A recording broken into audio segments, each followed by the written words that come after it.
Noong unang panahon sa isang liblib na baryo sa Pilipinas, may isang napakalaking puno ng balete na kinatatakutan ng mga tao. Sinasabing may nakatira raw dito na isang nilalang na tinatawag na kapre.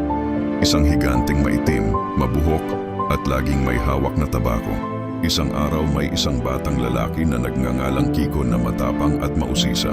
Hindi siya naniniwala sa mga kwento tungkol sa kapre. Kaya isang hapon, lihim siyang pumunta sa puno ng balete upang patunayan na walang katotohanan ng alamat. Habang papalapit siya, napansin niya ang kakaibang liwanag sa itaas ng puno.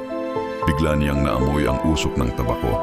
Nang tumingala siya, nakita niya ang isang napakalaking nilalang na nakaupo sa sanga, ang kapre. "Bakit ka narito, bata?" Malalim na tinig ang narinig ni Kiko.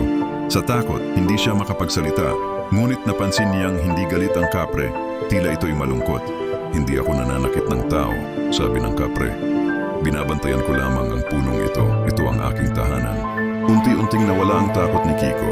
Kinausap niya ang kapre at nalaman niyang matagal na itong nag-iisa. Mula noon, gabi-gabi na silang nagkukwentuhan. Ngunit isang araw, may mga taong dumating upang putulin ang matandang puno. Nakiusap si Kiko sa mga tao na huwag itong sirain, ngunit hindi siya pinakinggan. Kinagabihan, umihip ang malakas na hangin at nagdilim ang langit. Kinabukasan, wala na ang mga taong magpuputol sana ng puno. Parang naglaho sila, at mula noon, walang sino man ang nangahas na sirain ang puno ng balete.